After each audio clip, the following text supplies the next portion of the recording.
Can my presentation come on board, please? Brilliant. Thank you. Good afternoon, and thank you so much for inviting me to do this mini impulse lecture. In many ways, things that I'm going to talk about today are personal and emotional for me, because the event that I'm going to talk about, drawing from a particular incident in India, is strange for me because this was the first time when there was a crisis back at home and I was not there.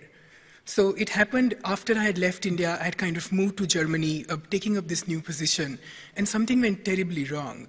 And I'm kind of bringing together questions of feminist and gender activism, technology activism, post-colonial theory, and cybercultures to kind of talk about that one particular event, my own remote and distributed connection with it, which was entirely digitally mediated, and maybe think about this new idea of what the commons could be.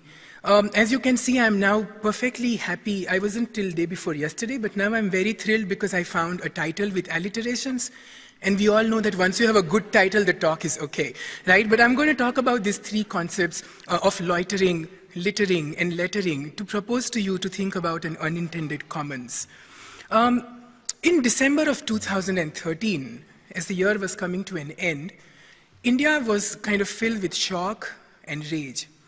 A young woman in the national capital of New Delhi, after watching a movie, was traveling with a friend to go back home.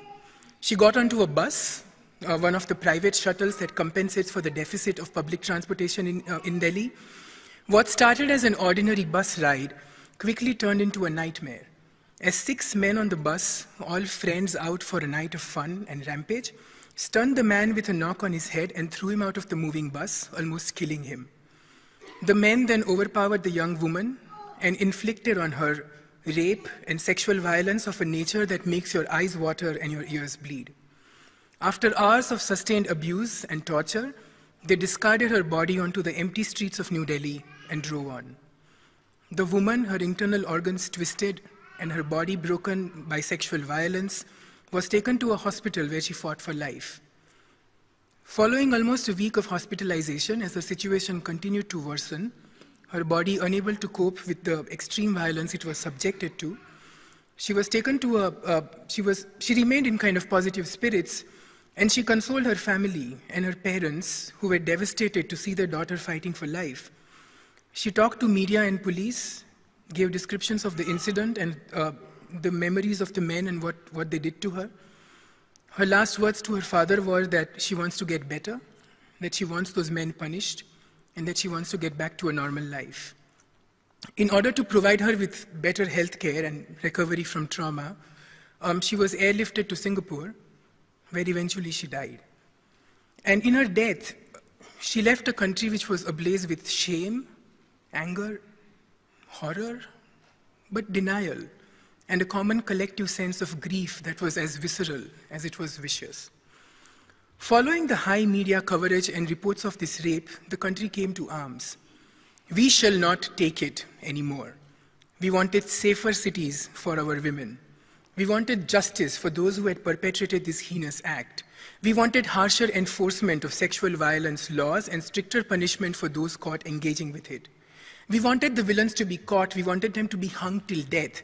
We were angry. We were scared. We were longing for action. We wanted somebody to be responsible. We wanted our government to take action and be held accountable.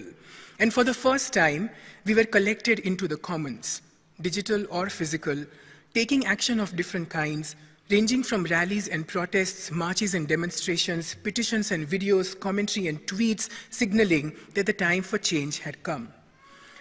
The central note in this cacophony of rage was a deliberation on what it meant to have an unsafe common or a public, and on what do we do when faced with the idea of the common as not only a precarious resource, but also as a hostile one, a predatory one, and a space where we feel hunted and preyed upon.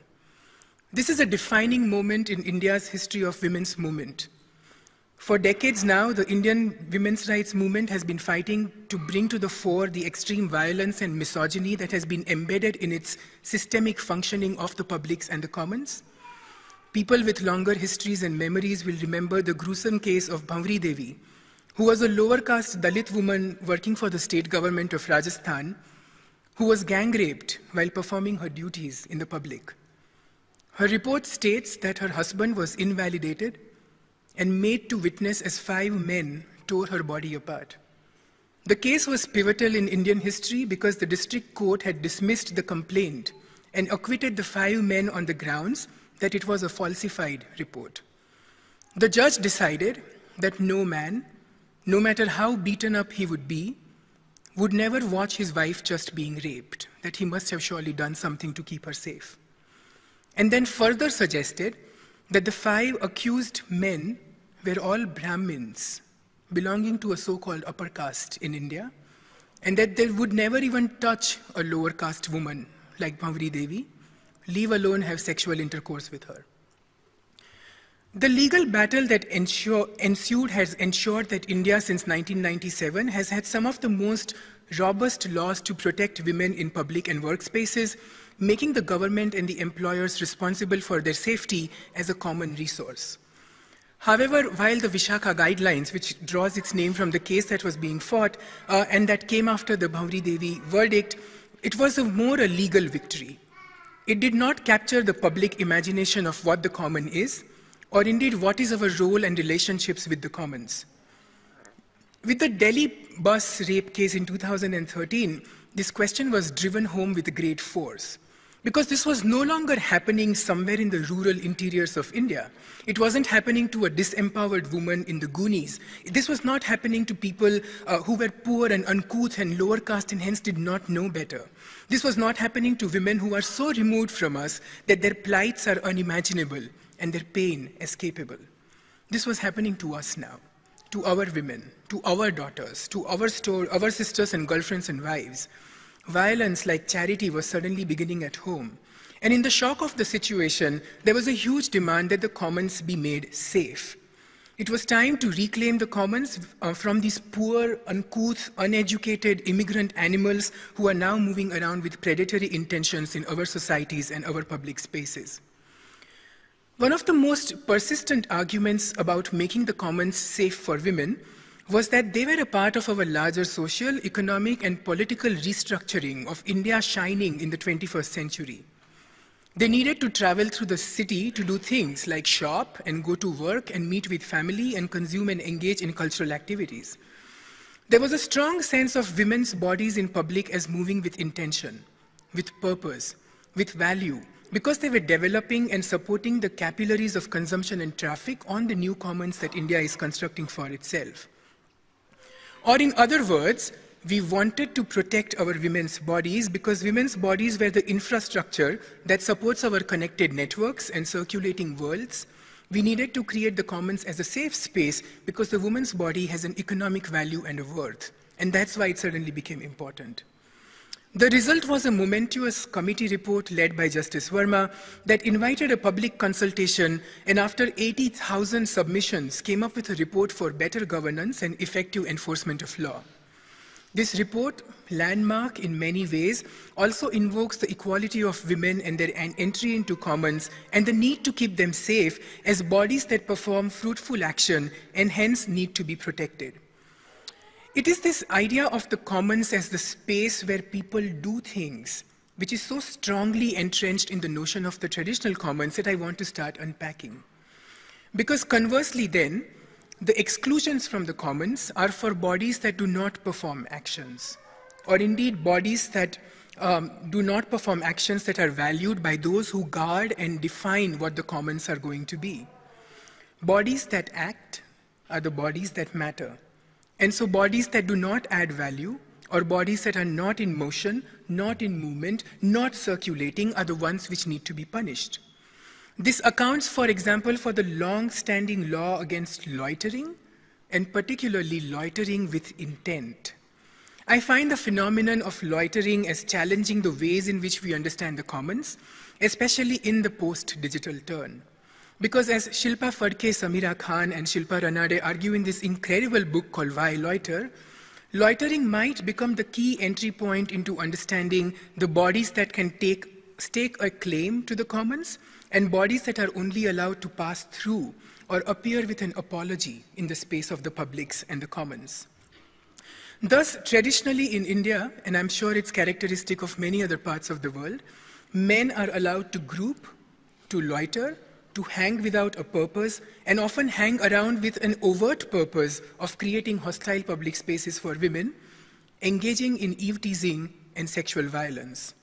However, these groups of what Shilpa Phadke calls loitering lumpen are never questioned as having legitimate space, whereas women are historically granted access to the commons only to pass through, on her way to prove her value and worth, to move from one private enclosure to the next, treating the commons as a space of public trepidation and terror, making her way efficiently through it. And this is my first proposition for today then, that in the digital metaphor of our times, where the network has become the default aesthetic and circulation and movement are the new borders of the common, how do we think of inaction, of staying, of loitering? How do we account for politics with a pause and presence without action? I'm invoking this reimagination of the commons through the right to loiter because close to the act of loitering in India is the act of littering. Again, drawing from the Indian context, there has been a persistent conversation about what is garbage, what needs to be removed, what needs to be repurposed, what needs to be cleaned, and they have very clear roles to play in the construction of the imagination of the publics and the commons, right? Garbage is something that you need to remove and you need to kind of gentrify, purify, cleanse, and purge the commons to make them safe in different ways. In the case of the Delhi bus case, even as the entire country was turned into some sort of a furious desire for change, the reactions to the protesters were very, very strange. In New Delhi, when groups of women's rights activists, young students and professionals and the ordinary citizens took to the commons, literally to the common ground on Rasina Hill in front of the National Parliament, you would have expected that their presence would have been welcomed. That they would have been a public face for the private grief that we were all experiencing. And yet, instead of supporting them in their cries to reappropriate the public and demand justice and safety, the authorities started turning water cannons, tear gas canisters, and in some cases, even reinforced batons onto the protesters. Apparently, these were not the kind of bodies that were allowed to demonstrate and voice their protest. As one of the Delhi officials responsible for the militarized control of peacefully, though admittedly very, very noisy crowds, he had suggested that these large gatherings of people are not good for the sanitation and hygiene of the city. He might have been referring to the littering that comes with mobs and gatherings, or he might have been referring to the fact that these groups were inflaming political garbage, which, if not kept in check, might lead to complete riots. But I read in this official's facetious passing remark in a newspaper article as a more sinister aspect of the commons under surveillance, that these protesters were not just producing litter, they were the litter of the commons. They were unwanted, they were irrelevant, they had no right to be a part of that public space, and thus the commons needed to be purged of their bodies, that needed to be scraped off the pavement so that the real stakeholder of the commons, people sitting in their walled communities and cloistered offices, could take decisions on how to deal with this crisis at hand. These were bodies that were to wait for the safeguards to be set so that they can be kept safe. And it's provocative, but a point worth making, that bodies that cannot loiter are bodies which are litter. And they are kept away from the physical commons, often treated as unsafe, even by those who are working to keep them safe for them. However, these repressive mechanisms of policing tactics found resistance. They found resistance not only in the mortal and corporeal bodies that flooded the commons in support of the protesters being removed, but there was also a lettering on the wall which needed to be read. From graffiti on walls and posters on streetlights, and from videos documenting the violence of user-generated video websites to microblogs and editorial accounts on online blogs and media outlets gave the resistance support. More and more, people started to question the intentions, motives, and credentials of a police state to actually implement good governance, which was being questioned by the rape crisis. It was no surprise then that the committee actually established to fast-track the case and find definitive solutions, decided to do a public commons, a public consultation, which is historically the first time this has happened, recognizing the writing on the wall, that the lettering in all the multimedia frenzy is no longer to be avoided. It might be armchair activism, it might be clicktivism, it might be axlactivism, whatever it was. The digital lettering and the ability of the person on the street to take to arms against existing systems was effective in passing some of the most crucial legal and governance policies in recent time in my country. The focus of this committee was not governance of people, but governance itself. And it set out recommendations that begin by reform of judicial, police, legal and administrative processes in dealing with questions of sexual and gendered violence and abuse.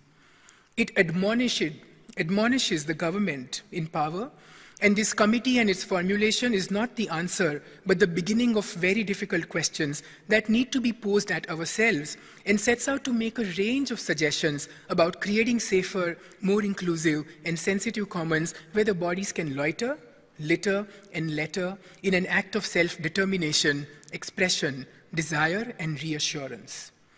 The post-digital commons then will have to be an unintended commons. Unintended because it is not an extension of the physical. It's not a transition. It's not a replication. It will have to be a space from where the intentions of the physical commons are going to be questioned. The idea of the unintentional is kind of fun because it perverts the design. It abuses the structure. It subverts the logical conclusions that we have taken for granted when thinking about the physical commons. The digital commons then is not merely an extension of the intentions of the commons, but a space from which to ask critical questions of it.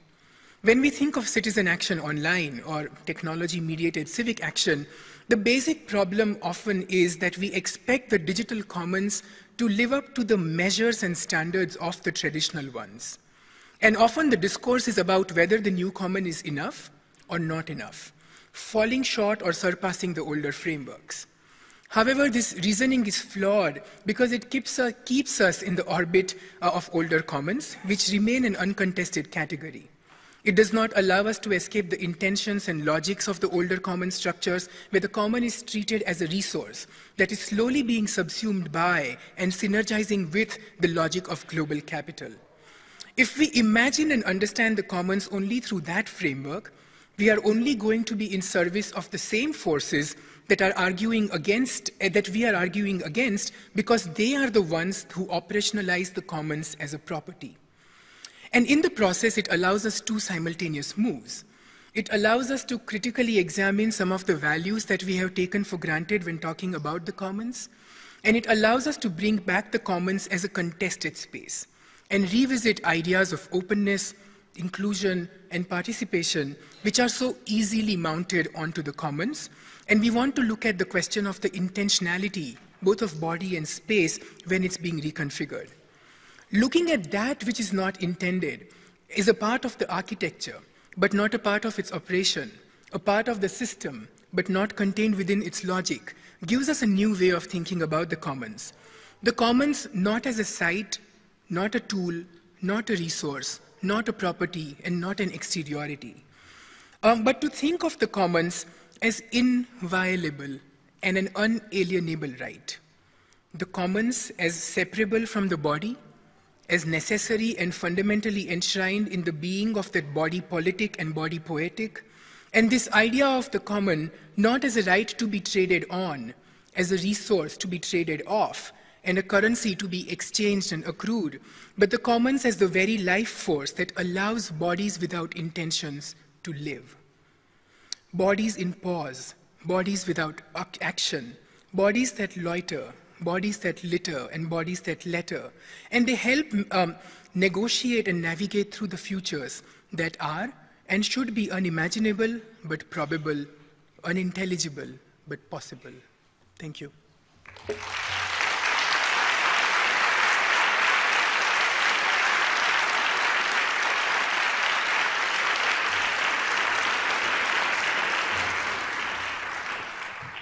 Wow, I couldn't think of a more beautiful way to start the discussion, actually. Thank you, Nishant. also such a rich challenge for the discussion, because now we will have to discuss what an unintended commons within the cultural context could be. But it really raises the question also of the power perspective of who is it all included, and how can we pretend to create the commons in the context of what I was just saying before you. So that is fantastic, and I think if there are now questions relating specifically to the points made in Nishant's discussion, because he will of course take part in the whole session as well, but I think we would give you a chance now to ask questions of clarifications, direct questions to his talk, and then please do so now. I give you just a minute to think about it, otherwise I invite the other ones to join us. There are microphones in the aisles, which you can use.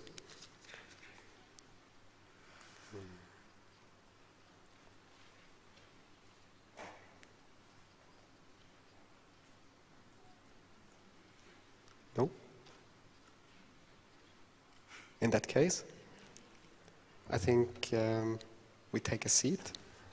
I might have a question, actually. No, but we take that for the common round. It's better. Yeah. We can maybe begin with that. So I would like to ask everybody of the panelists to take a seat, and then we can begin maybe with a question for Nishant.